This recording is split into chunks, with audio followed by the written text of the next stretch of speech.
कर रहे हैं, हमारे पास बैकअप बॉलर्स इसीलिए नहीं आ रहे हैं क्योंकि हम किसी पे ट्रस्ट ही नहीं कर रहे हैं। नेगेटिव भी जाएगी, लोगों को बड़ा बुरा लगेगा, लेकिन हमारे सिस्टम का कहीं ना कहीं फेलियर है ये। जो हमारे डोमेस्टिक के टॉप परफॉर्मर होते हैं तो उनको आपको रिकमेंडेशन में रखना चाहिए। ये जिस वक्त मौजूद है हम अबू धाबी क्रिकेट स्टेडियम में, T10 का मेला यहाँ पे सज चुका है। हमारे पास टीम अबू धाबी के प्लेयर फास्ट बॉलर रुमान रईस हमारे पास मौजूद हैं। आइए इनसे थोड़ी बात करते हैं। रुमान भाई, थोड़ा सा बताइएगा कि दो मैच हुए टीम अबू धाबी के और दोनों टीमें हार गई हैं, इसके पीछे क्या रीज़न है? क्या वो टीम जो कम्बिनेशन होता है, क्योंकि प्लेयर्स जो है वो डिफरेंट कंट्रीज से आते हैं, क्या वो कम्बिनेशन नहीं बन सका, या आप समझते हैं कि जो आज स्पेशली आपने टारगेट सेट किया था 103 रन का, क्योंकि विकेट पैराडाइज बैटिंग पैराडाइज नजर आ रही है, तो इनफ था ये 103 रन? I think to be very honest, जो दो मैच हमारे गुजरे उसमें हमने ये चीज़ देखी कि हम छोटी छोटी मिस्टेक्स कर रहे हैं जिसकी वजह से हम मैच नहीं जीत पा रहे हैं। कल का भी मैच अगर आप देखें तो बड़ा क्लोज मैच हुआ। आखिरी ओवर में 2 ओवर में हमें चाहिए थे 29 रन, तो वो जो सेकंड लास्ट ओवर था पावर प्ले का वो हमने अच्छा एग्जीक्यूट नहीं किया एज ए बैटिंग यूनिट, जिसकी वजह से हमें 22 रन चेस करने पड़ गए।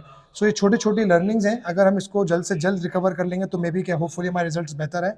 और एज ए बॉलिंग यूनिट जो हम चीज़ लैक कर रहे हैं वो ये कर रहे हैं कि हमारे डॉट बॉल्स जो है वो कम हो रहे हैं, और स्पेशली जो हम विकेट टेकिंग बॉल्स हैं वो उस तरह से नहीं हो पा रहे हैं, जिसकी वजह से हम आउट नहीं कर। जब तक आप इस टी फॉर्मेट में डॉट बॉल्स, और अगर आप आउट नहीं करेंगे तो बेसिकली आप दूसरी टीम पे प्रेशर नहीं डाल सकते। तो आई थिंक ये छोटी छोटी चीज़ें लैक कर रहे हैं, जिसकी वजह से होपफुली कि हमारा थिंक टैंक बैठेगा, उस पर हम प्लान करेंगे, उसके बाद होपफुली कल हम अच्छे टोन सेट करें टीम के लिए।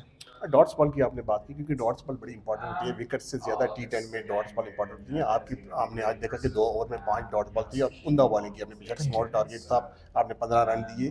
इसके पीछे कोई खास किस्म की ट्रेनिंग होती है? क्योंकि हमने देखा कि ज़्यादा डोमेस्टिक आप खेल नहीं रहे, फिर लंबे अरसे से आप पाकिस्तान क्रिकेट से बाहर हैं, तो किस तरह अपने आप को एडजस्ट करते हैं कि एक T20 खेल के हम आते हैं, तो फिर ये जो यहाँ के, क्योंकि दुनिया के बेहतरीन प्लेयर हैं और जिस तरह के हमने देखा पावर हिटिंग यहाँ पे होती है, तो उसमें भी आपने बहुत अच्छा अपने आप को एडजस्ट कर लिया, तो ये सब कैसे मैनेज कर? हाँ देखिए, to be venue as a professionals हमारा ये काम है कि हम कोई भी फॉर्मेट खेलें तो हमें फ़ौरन जल्द से जल्द कंडीशन को असेस करना चाहिए और फ़ौरन उस प्रोसेस में अपने आप को डाल देना चाहिए जहाँ हमें पता है कि यार हमें अगर यहाँ पे हर बैट्समैन जो भी खेलने आ रहा है वो अटैकिंग मूड से आ रहा है, तो you have to be as a fast bowler, you have to be attacking plus defensive as well.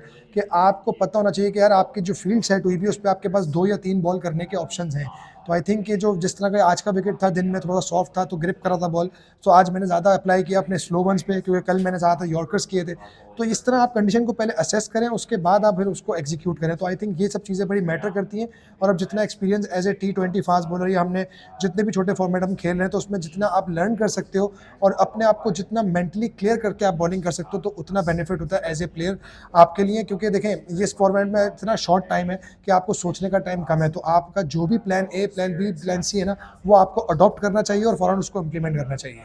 और जाते जाते आप एक सवाल मुझे बता दीजिए कि पाकिस्तानी टीम अब 2017 की चैंपियन ट्रॉफी खेले और हमने देखा कि मोहम्मद आमर जो सेमीफाइनल में इंजर्ड हो गए थे, वहाँ पे आपको खिलाते आप अपने बिल्कुल भी आमर की कमी जो है वो महसूस नहीं होती। रिसेंटली हमने देखा कि हमारा वर्ल्ड कप हुआ, हमारे फास्ट बॉलर जो है स्पिन डिपार्टमेंट में हमारा नाकाम रहा, लेकिन फास्ट बॉलर की स्पेशली बात करूँगा, हारिस रूफ अच्छा परफॉर्म नहीं कर रहे थे, हसन अली अच्छा परफॉर्म नहीं कर रहे थे, लेकिन हमारे पास कोई ऑप्शन ही नहीं था कि बेंच स्ट्रेंथ हमारी इतनी मजबूत नहीं थी। तो पाकिस्तान को तो एक वक्त ऐसा था कि फैक्ट्री समझा जाता था फास्ट बॉलर की, तो क्या समझते हैं कहाँ पे हम लैग करें? ना तो हमारा स्पिन डिपार्टमेंट काम कर रहा है, ना हमारे पास कोई ऐसा बेंच स्ट्रेंथ पे फास्ट बॉलर है कि अगर खुदा ना खास्ता जैसे हमारा नसीम शाह इंजर्ड हो गया तो हमारा अब फास्ट बॉलिंग जो है वो पूरी एक्सपोज हो गई है। तो कहाँ पे हम मिस्टेक कर रहे हैं? मैं जिस तरह मैंने आपकी मिसाल दी कि 2017 में आमर हमारे पास मेन बॉलर थे, वो इंजर्ड हो गए, लेकिन आपने आके इक्वली परफॉर्म किया, तो इसकी क्या वजह? देखिए जी, सबसे पहले तो मैं इस चीज़ को क्रेडिट, मतलब एक चीज़ बड़ी नेगेटिव भी जाएगी, लोगों को बड़ा बुरा लगेगा, लेकिन हमारे सिस्टम का कहीं ना कहीं फेलियर है ये।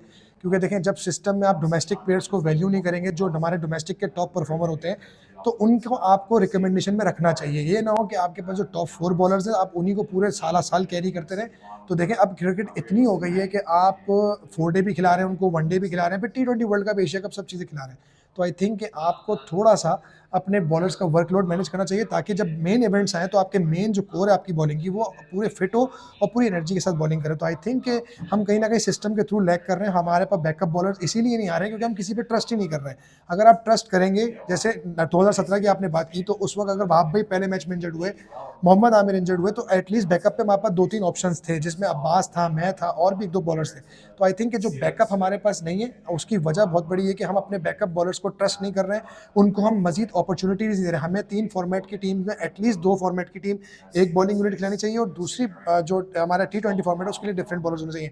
तो होपफुली कि ये सिस्टम में आए, क्योंकि दुनिया भर में जो क्रिकेट का एक मॉडर्न डे क्रिकेट का एक सिस्टम बन गया वो यही बन गया कि हर फॉर्मेट के डिफरेंट बॉलर्स आ चुके हैं और आप देखें तो वो किस तरह से अपने बॉलर्स का वर्कलोड मैनेज करते हैं, जिसकी वजह से हम इंजरी का शिकार भी हो रहे हैं और हम अपनी एग्जीक्यूशन भी अच्छी नहीं कर पा रहे हैं। और अबू धाबी T20 जो है इसको आप कितना अहम समझते हैं अपने लिए, क्योंकि पाकिस्तानी क्रिकेट से आप इन आउट हैं, तो ये जो प्लेटफॉर्म है ये कितना बूस्ट करेगा, क्योंकि दुनिया के बेहतरीन प्लेयर यहाँ पे हैं, कितना बूस्ट मिलेगा आपको कि यहाँ से आप परफॉर्म करके आप पाकिस्तान के लिए खेलें? आई थिंक देखें, टू बी वेरी ऑनेस्ट, एक अच्छी लीग है, वर्ल्ड वाइड यहाँ पे इसको देखा जाता है और बड़ी कॉम्पिटेटिव क्रिकेट है, और मैं समझता हूँ कि हर प्लेयर्स के लिए बड़ी अच्छी अपॉर्चुनिटी है। जो अपॉर्चुनिटी अगर हम यहाँ ग्रैब करेंगे तो वर्ल्ड क्रिकेट के जो फ्रेंचाइज क्रिकेट है उसमें भी लोग देख रहे हैं, प्लस फिर जब हम पाकिस्तान के लिए अपने लाइन में लगे हुए सारे, वो जो भी लड़का आगे यहाँ परफॉर्म करता है, क्योंकि शॉर्टर फॉर्मेट है तो आपकी स्किल्स का यहाँ बहुत अच्छे से पता चलता है, आपकी पेशेंस का बहुत अच्छे से पता चलता है। तो आई थिंक ये बहुत इंपॉर्टेंट चीज़ है और मैं होपफुल हूँ कि मैं अच्छा परफॉर्म करूँ, क्योंकि आगे मेरा PSL भी आ रहा है, तो अपनी फिटनेस और अपनी बॉलिंग को कैरी करूँ। बहुत शुक्रिया हमसे बात थैंक यू करने सो के लिए। मच।